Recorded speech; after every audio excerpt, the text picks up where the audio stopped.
tu restes en plateau avec nous waaye léegi nag dañuy daal di wéyal waxtaan wi ak suñu beneen gan.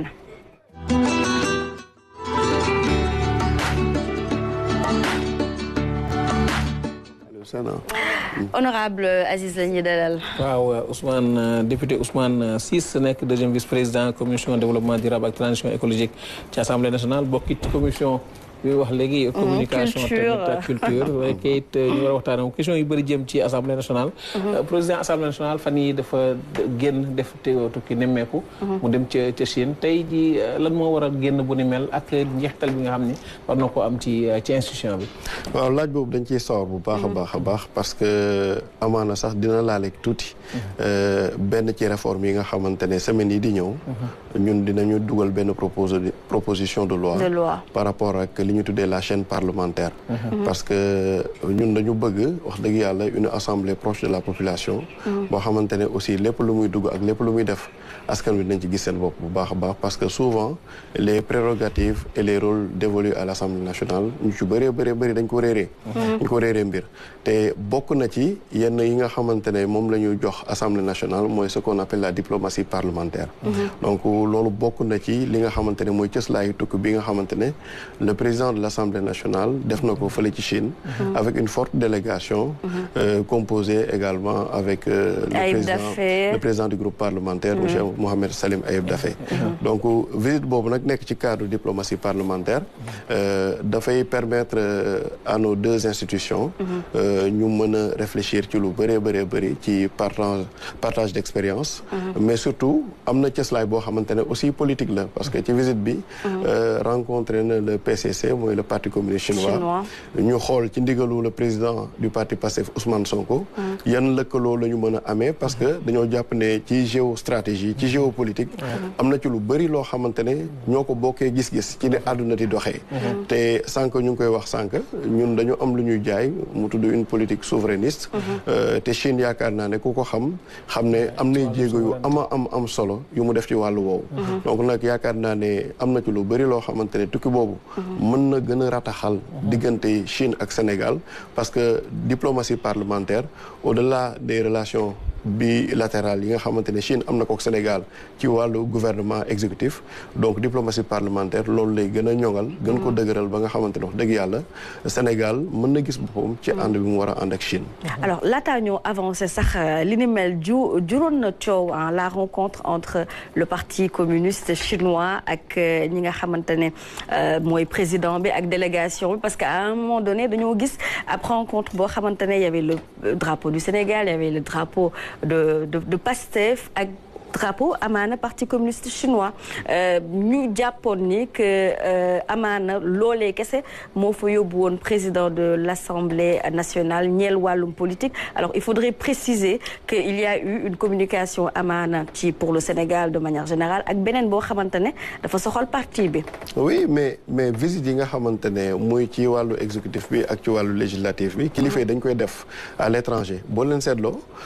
hormis li nga xamante ne moom mooy dugg ci cadre institutionnel. laalee ci wàllu réew mi à chaque fois dañuy am benn fenêtre wala benn prox ndoolu boo xamante ne même su fekkee c'est pas trop médiatisé. bu ñuy def comme rencontre ak militants yi ak sympathisants yi pour s'affronter ak ñoom parce que il faut dire que aussi opportunité la yoo xamante ne dañ koy saisir. pour mën a gën a jege askan wi waaye nag bay aussi ci say weewu tànk. am na ci loo xamante ne politique la.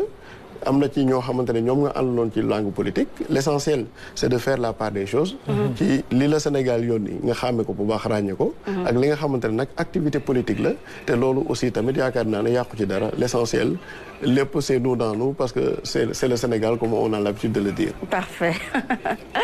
alors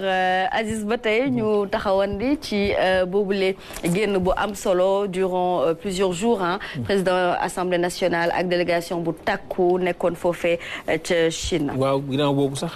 premier ministre tamit mi ngi ca Maroc dem fa tamit visite bu am solo. te yéen retombées lañ mën a xaar ci visite boobu premier ministre demoon ci Maroc moom tam.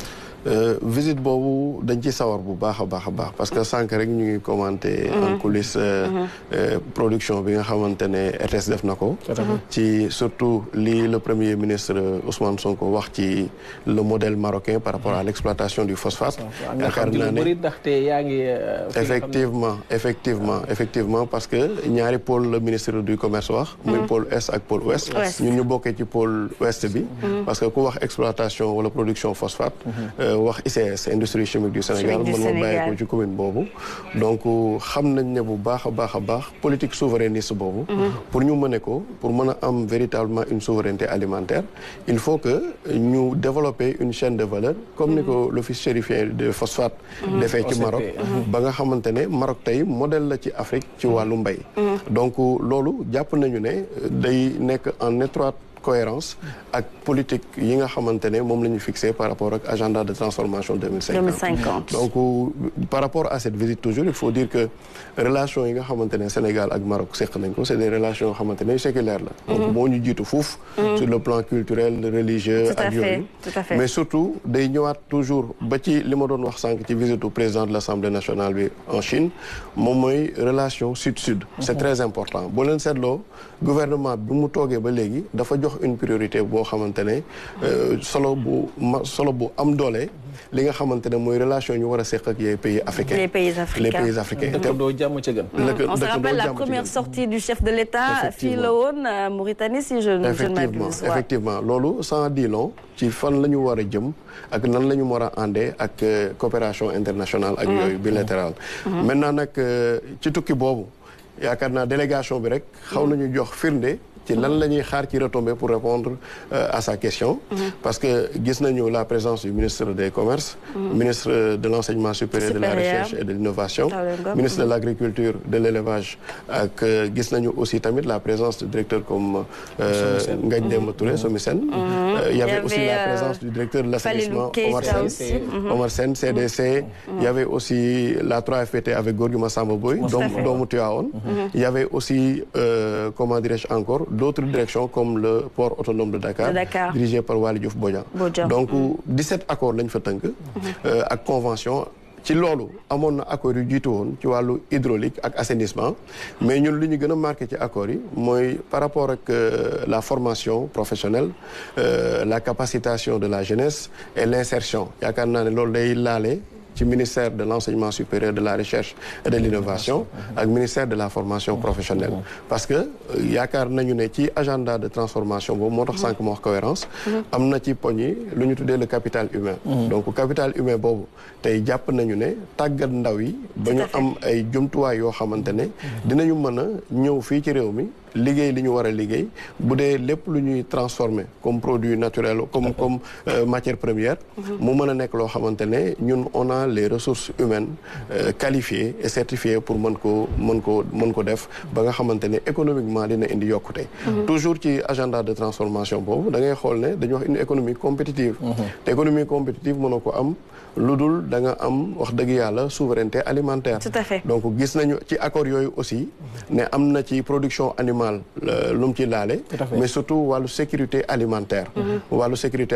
parce que Maroc aussi il faut reconnaître que ni ñoom am nañ ci ay jéego yu ama am solo yu mucc ayib yoo xamante ne teg nañ ko bokk na ci aussi tamit surtout li nga xamante ne mooy les transports internationaux te yaakaar naa ne boo xoolee sur le plan géographique Maroc ak Sénégal buñ ci lëkkaloowee mën nañ ci def lu bëri ba ci wàllu port accords yi nga xamante ne ñi nga xamante ne ñooy gérer li nga xamante ne portu Maroc la ak waa port autonome de Dakar yooyu yëpp dina permettre wax dëgg yàlla transport aérien ak yooyu yëpp dina permettre ñaari réew yi bu ñu lëkkaloowee Sénégal mën ci gis boppam parce que loolu c'est très important parce que gëm nañu ne am na loo xamante ne africains yi war nañ ko mën a togg fii ba mu sotti parce que sànq bi may ñëw rek maa ngi jot ci seen yeneen moroomu naataango xibaar ne fii ak quelques décennies un quart de la population mondiale fii lay nekk Afrique. loolu beneen bi ci toppaat aussi moom mooy ne pour la première fois. en 2026 am na boroom xam-xam yu ne la croissance de l'Afrique sera supérieure à celle de l'Asie. donc nag loolu mu nekk loo xamante ne lu am solo la moo tax ñu jàpp ne l'avenir de l'Afrique c'est aux Africains. te ñun ñoo ko war a construire moo tax ci tukki bii nii gëm nañu bu baax a baax retombées yooyu dinañ ci mën a am jeexital yu positif pour le Sénégal. tout à fait là bu amul bind amul beneen la. vas-y. ok waaw ñu ñëw wax jëm ci li nga xam ni moo di plan d'action bi ñu jëm ci fi nga xam mooy département bu Tivaouane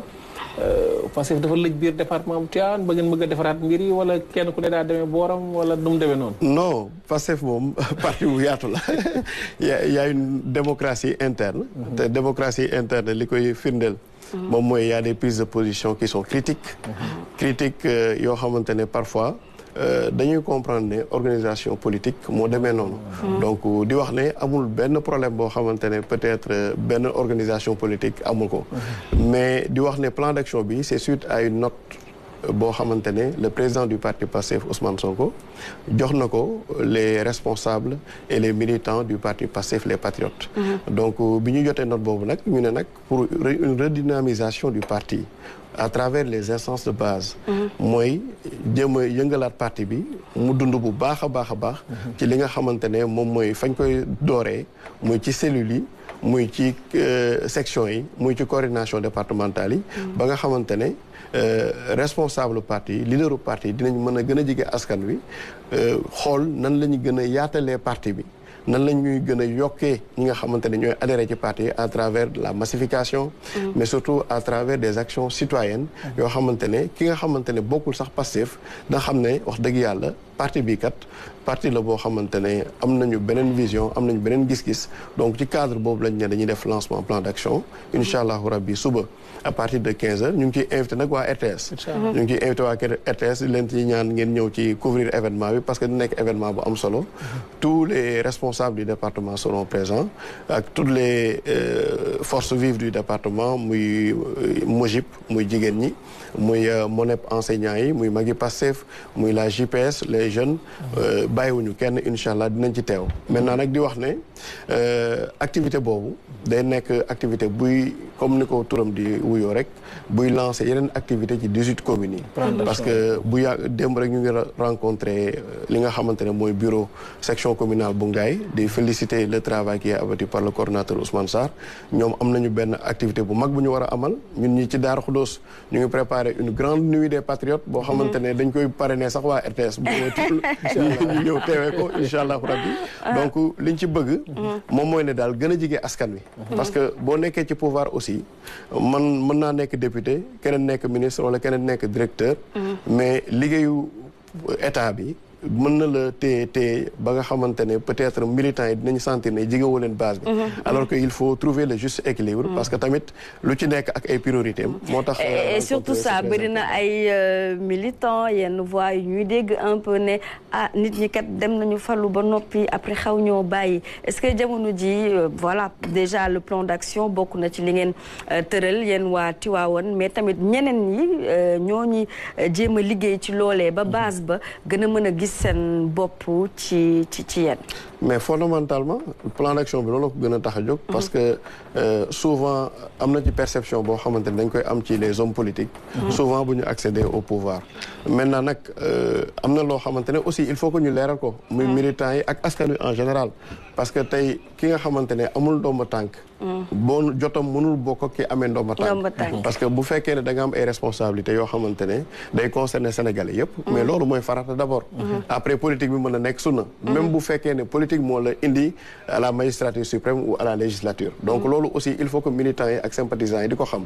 mais plan d'action boobu bu ñu ko lancé avec une série d'activités dans les 18 communes. dinañu mën a permettre muy nommé yi muy ñoom Khalifa Ababacar Sarr muy Serigne Moubouna Mboup Sapko El Hadj Ndiaye bu direction des développements des énergies renouvelables. wala Lat Saxewari Diop bu archive nationale. Gorgui Massamba Boye ak élus yi nga xamante ne ñu ngi foofu yépp ku ci nekk mën a ñëw wàcc ci li nga xamante ne mooy 18 communes yi saafonte ak militants yi mais surtout dooleel aussi yenn responsables yi nga xamante ne ñoo nekk ci base bi parce que am na échéance yu ñëw muy les élections locales te loolu dañ ci war a saf loolee ngeen di dëgmal plan d'action bi loolu lay dëgmal tamit. non plan d'action bi déjà ñun boo li ñu wuteeg yeneen parti yi mooy on a toujours travaillé mu looloo feeñ ba ci quand on parle de projet et de projet au niveau de Pastef nit amul solo parce que dañu jàpp ne bu ñu liggéeyee ak képp ku ñu mën a tànn muy Ngagne Diouf muy Pekes wala muy Pambal muy Morolan rawatina nag responsable fa nekkoon yaakaar nañu ne wax dëgg yàlla ñun bu ñu ñëwee dooleel leen dañ nañu jël mairie yooyu ci kuje gi ak yooyu moo tax nag ñu gëm ne wax dëgg yàlla taxawaay bi ñu war a am en tant que responsable moom mooy taxaw sóoraale wala bàyyi xel échéance yooyu di ñëw taxawaay ci taxawaay bu mat sëkk mais terewul nag di nga dégg nag candidature yi di jógee fu nekk mais toujours est-il ba ci Daara Xudoos damay dégg ay candidature gaa yi samp gaa ngi samp ñu may sobe ne naa wax ci loolu mais ñun dañu am ligne de conduite ñun bi ñuy tànn député mosuñu wër fenn ne tànn leen ñu député mosuñu dem fenn ne def leen ñu DG mosuñu dem fenn ne porter leen suñu candidature pour nanga sax mais li ñu bëgg mooy projet bi gagné bu ku bëgg a samp sa ndënd nag am nga droit samp sa ndënd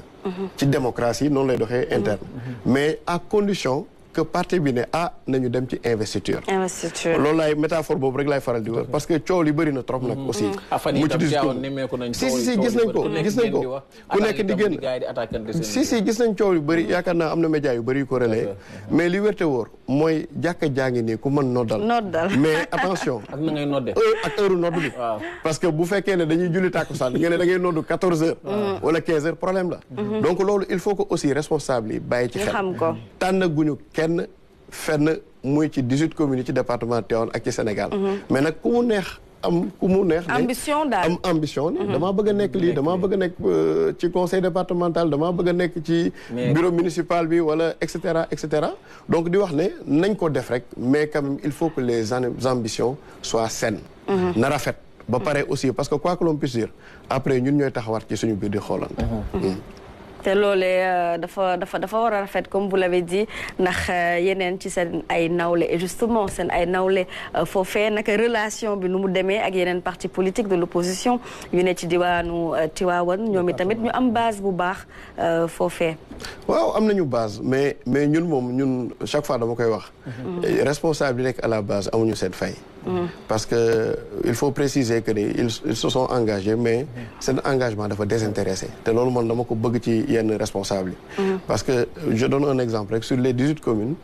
3 coordonnateurs communaux ñoo ci am ay postes de responsabilité pratiquement donc maanaam 15 amuñu ndomba tànk mais 15 yooyu amul ndomba tànk ñoo gën a mën a liggéey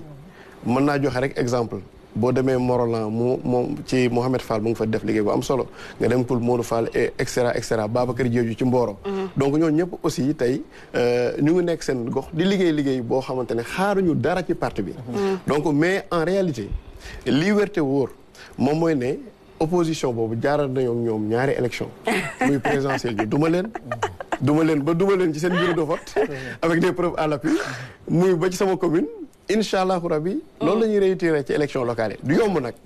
du yomb parce que li tax muy xaw a jafe tuuti moom mooy ne il faut le dire dafa am lu ñu baaxoo woon ci politique te am na ci loo xamante ne ñun ñi nekk ci ay postes de responsabilité duñ ko def Ousmane Sonko bi nga xamante ne moo jiite parti bi diggaluñ ko te wax dëgg yàlla loolu taxuñoo engagé ci politique li ñu wax mooy li ñëpp bokk ku nekk na ci jot mais politique gu boo xamante ne politique vivrière la loolu tey yaakaar naa ne bépp responsable Pastef du ci dund don de soi pour la patrie don de soi pour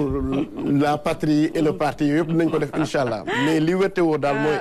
moom mooy ne fépp foo xamante ne investir nañ fa nit ci département de Tivaouane incha allahu rabbi dinañu ñëw jàppale la campagne la ba nga xamante ne ni ñuy gagné commune Darou Khoudoss noonu la ñuy gagné les 18 autres communes les 17 autres communes du département incha allahu rabbi. incha allahu rabbi.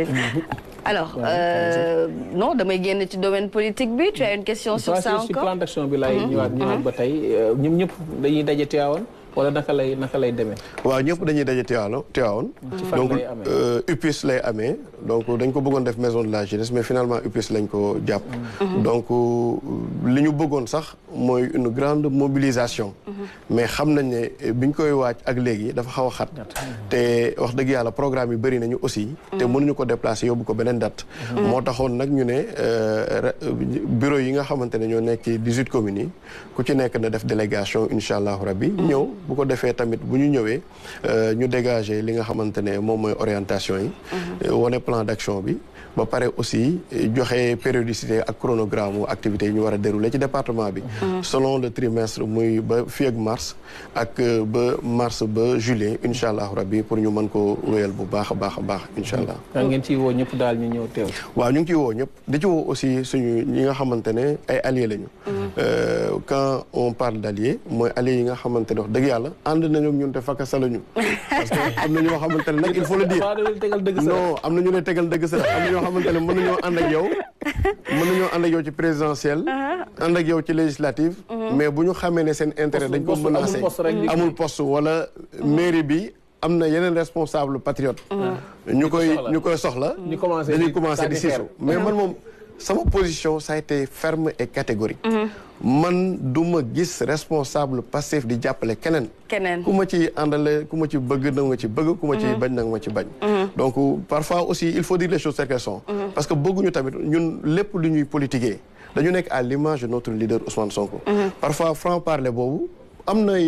aspect positif am na aspect négatif mais quand même il faut que tamit ñu bañ a dugg ci politique bu naxante parce que tamit du ma gis ay responsables yoo xamante ne depuis 8 ans ñu ngi ci parti bi di doxee corps et âme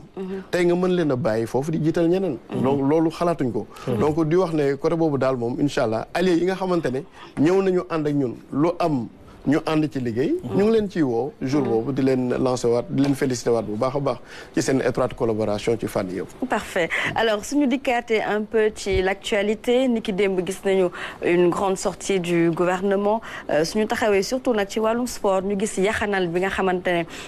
ça a été magnifié hier Coupe d'Afrique des Nations 5 milliards un peu plus de 5 milliards la ñu dépensé ren jile par rapport aux autres campagnes on va dire alors tey jii dafa bokk ba tey ci yéen seen politique de rationalisation. oui effectivement donc yaakaar naa ne loolu terewul nga efficace ci liggéey. parce que lii rek firnde la ci. parce que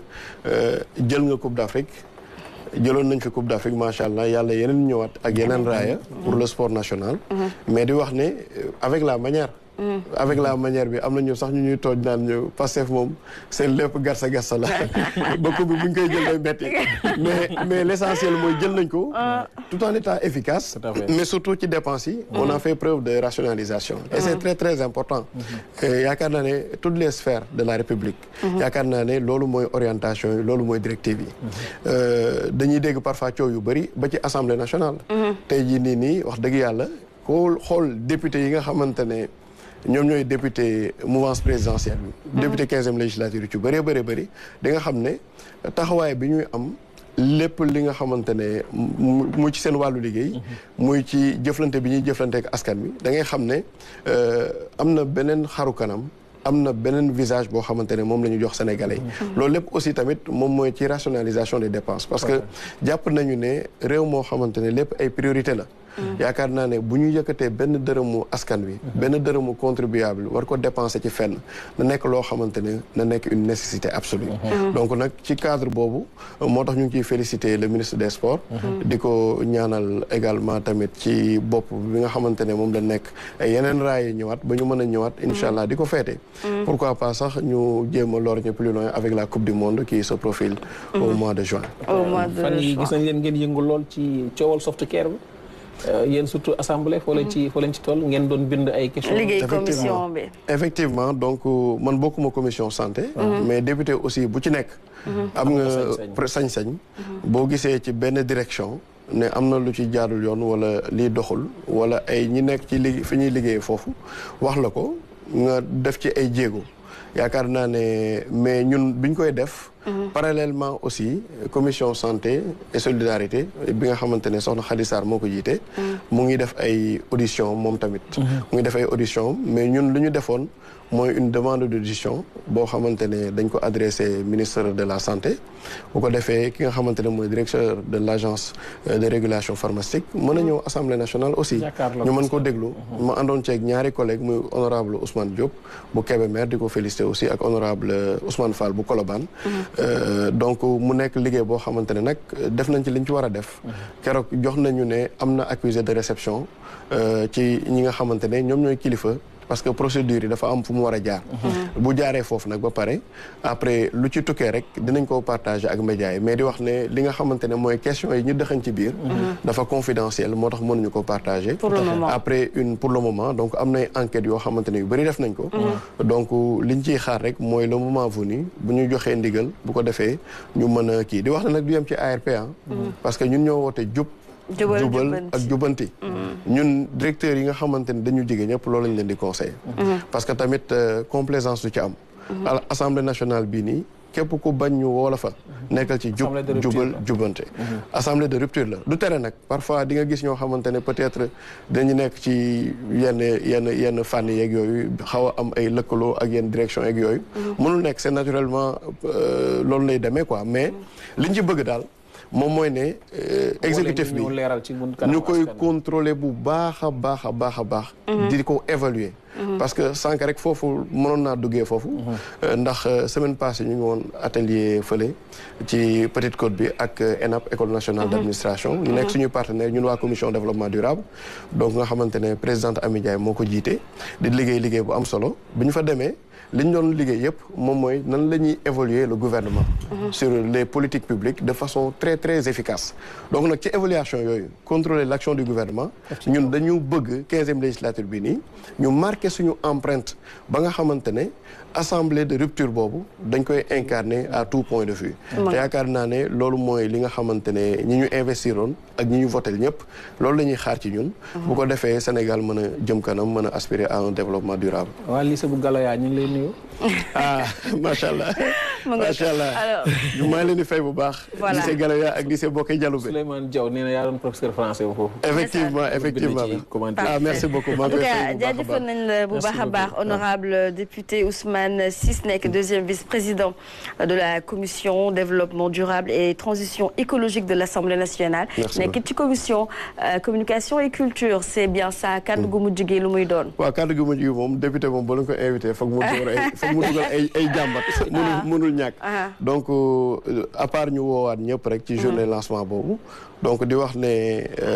am nañu ay revendications yoo xamante ne wala ay ñaxtu yoo xamante ne ñu ngi koy jot surtout ci wàllu électrification rurale ci commune ci mel ni Koul keroog gis nañu PUDC li mu def Ngagne Diouf ak Falla Diop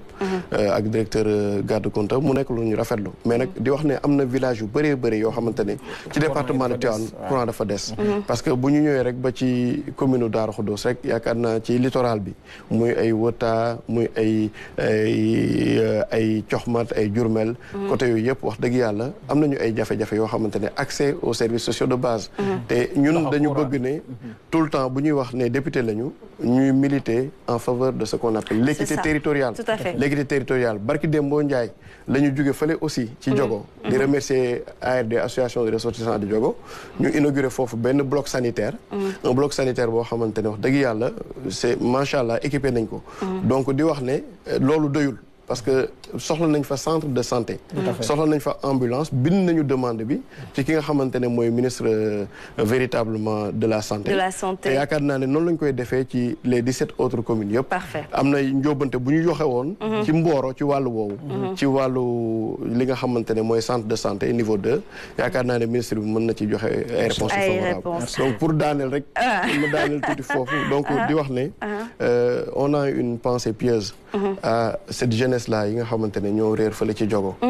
Diogo sur mer parce que depuis lors jokkoon nañ ci ak autorité de l'armée ñoom ñu ngi ciy def ay